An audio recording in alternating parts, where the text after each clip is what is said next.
Doctor BR Ambedkar Konaseema జిల్లా కాట్రేనికోన మండలం దొంతికూరు గ్రామంలో రీసర్వే అనంతరం రాజముద్రతో కూడిన పట్టాదారు పాస్ పుస్తకాల పంపిణీ కార్యక్రమం జరిగింది. ఈ కార్యక్రమానికి జిల్లా కలెక్టర్ ఆర్ మహేష్ కుమార్ ముఖ్య అతిథిగా హాజరై రైతుల భూ హక్కులను మరింత బలోపేతం చేసే దిశగా ప్రభుత్వం కీలక ముందడుగు వేసిందని తెలిపారు. రీసర్వే ద్వారా భూ యజమానులకు వివాదరహిత భూములు, భావితరాలకు భద్రమైన హక్కులు కల్పించడమే ప్రభుత్వ లక్ష్యమన్నారు.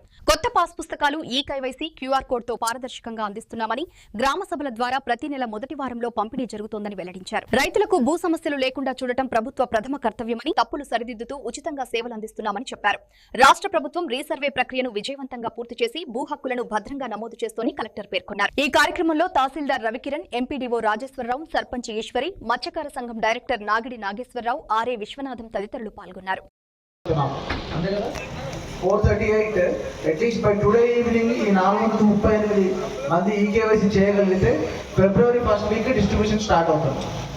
సో అట్లీస్ట్ మనకి 1100లో మిగతా ఇష్యూస్ కొన్ని ఉన్నాయి.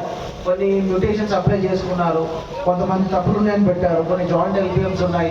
ఇప్పుడు ఇందాక చెప్తున్నారు వాటర్ బాడీస్ అని ఇంక్లూడ్ అయి ఉన్నాయి.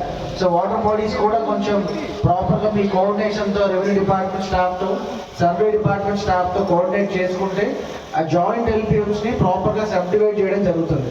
మీకు అందరికీ జాయింట్ ఎల్పిఎంస్ ఉన్న ఐడియా ఉందా? మీకు ఇష్యూ ఉంది కదా. సో అంటే అప్పట్లో డిమార్కేషన్ సరిగ్గా జరగక 2-3 కలిపి ఒకటే ఎల్పిఎం ఇచ్చేసి అదే నెంబర్ అందరికీ పాస్బుక్లో ప్రింట్ చేశారు. సో అలాంటివన్నీ కూడా మీరు కొంచెం యాక్టివ్గా ముందుకు వచ్చి సర్వే డిపార్ట్మెంట్తో, రెవెన్యూ డిపార్ట్మెంట్తో కోఆర్డినేట్ చేసుకుని వాళ్ళ యొక్క ఫాలోఅప్ చేసుకుంటే దాన్ని మళ్ళీ సబ్ డివైడ్ చేస్తారు. సో ఆ సబ్ డివైడ్ చేసిన తర్వాత మీకు మళ్ళీ కొత్త పాస్బుక్ ఇస్తారు. సో అది నెక్స్ట్ కమింగ్ డేస్లో జరుగుతుంది. సో ఈ యాక్టివిటీ అనేది ఎవ్రీ మంత్ జరుగుతుంది. ఇదేదో ఒక ఊర్లో ఒకరోజు జరిగేది కాదు. కాకపోతే ఇది ఫస్ట్ టైం ఇనిషియేట్ చేస్తున్నారు. ఫింగర్ ప్రింట్ తీసుకొని క్లియర్గా మీ పర్మిషన్ తీసుకొని అవును మా డీటెయిల్స్ అన్ని కరెక్ట్గానే ఉన్నాయి, అలా అయితేనే ప్రింటింగ్ చేయండి. ఇందులో తప్పులు ఉంటే లేదు ఇక్కడ ఆపేస్తాము, మళ్ళీ కరెక్షన్స్ పెట్టుకుంటారు, నెక్స్ట్ మంత్ మళ్ళీ ప్రింటింగ్ వస్తుంది. సో తప్పుడు పాస్బుక్స్ డీటెయిల్స్ ఉన్న పాస్బుక్స్ ఇవ్వకూడదని గవర్నమెంట్ నిర్ణయించింది. అందులో భాగంగానే ఈ యాక్టివిటీ స్టార్ట్ చేశాము. మన జిల్లాలో ప్రస్తుతానికి 11 విలేజెస్లో స్టార్ట్ చేశాము. సో బై అట్లీస్ట్ మార్చ్ వరకు మనకి ఒక 150 విలేజెస్ వరకు క్లియర్గా ఈ ప్రాసెస్లో అయిపోతుంది. సో తర్వాత మళ్ళీ రీసర్వే జరిగే విలేజెస్లో సబ్సిక్వెంట్గా జరుగుతుంది.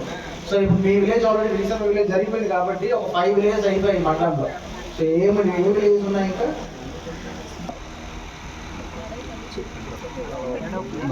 నడవపల్లి, కొండలేశ్వరం. సో ఈ విలేజెస్ రీసెంట్గా అయిపోయింది. So at least by February, March వరకు మనం కొత్త పాస్బుక్స్ అన్ని కూడా ప్రింట్ చేసి ఇవ్వచ్చు. మిగతా విలేజెస్కి 2 days టైం రీసెంట్గా జరుగుతుంది కదా. సో ఆ విధంగా మనకి టోటల్ జిల్లాలో ఎవ్రీ మార్చ్ వరకు ఎన్ని వెళ్తాము, ఫిబ్రవరికి ఎన్ని వెళ్తాము, నెక్స్ట్ మే వరకు ఎన్ని వెళ్తాము అనేది ఒక క్లియర్గా స్కెడ్యూల్ తీసుకున్నాము. సో అట్లీస్ట్ బై మనకి రీసర్వే జరిగిన విలేజ్ వరకు మాత్రం మార్చ్ లోపు అన్నీ కూడా కొత్త పాస్ పుస్తకాలు మీ యొక్క ఈకేవైసీ ఫింగర్ ప్రింట్ తీసుకొని కన్ఫర్మేషన్ తీసుకున్న తర్వాతే దాన్ని ప్రింటింగ్ ఇస్తారు. సో దీన్ని అందరూ సద్వినియోగం తీసుకోండి. అంటే ఇప్పుడు ఇది ఒక్కరోజు ఉంటే కనుక మీ కన్సర్న్ పక్క ఊరికి వెళ్ళి ఉంటారు, లేదా హైదరాబాద్లో ఉంటుంటారు. ఇది ఆల్రెడీ ఇంటిమేట్ చేశారు మీ అందరికీ. మీరు మీ యొక్క రిలేటివ్స్ కానీ ఫ్రెండ్స్ కానీ చెప్పి ఈ రోజు కనుక అవైలబిలిటీలో ఉంటే డెఫినెట్గా ఈ 438 పాస్ పుస్తకాలు ఫిబ్రవరి 1st వీక్లో మీ చేతిలో ఉంటాయి. మీరు డిలే చేశారంటే కొంచెం డిలే అవుతుంది, మళ్ళీ నెక్స్ట్ మంత్ వస్తుంది. సో దయచేసి ఇదంతా మీరు రెవెన్యూ డిపార్ట్మెంట్ సో అందరికీ కూడా ప్రాపర్గా కమ్యూనికేట్ చేశారనుకుంటున్నాను. సో ఇక్కడ ఎంతమంది వచ్చారు?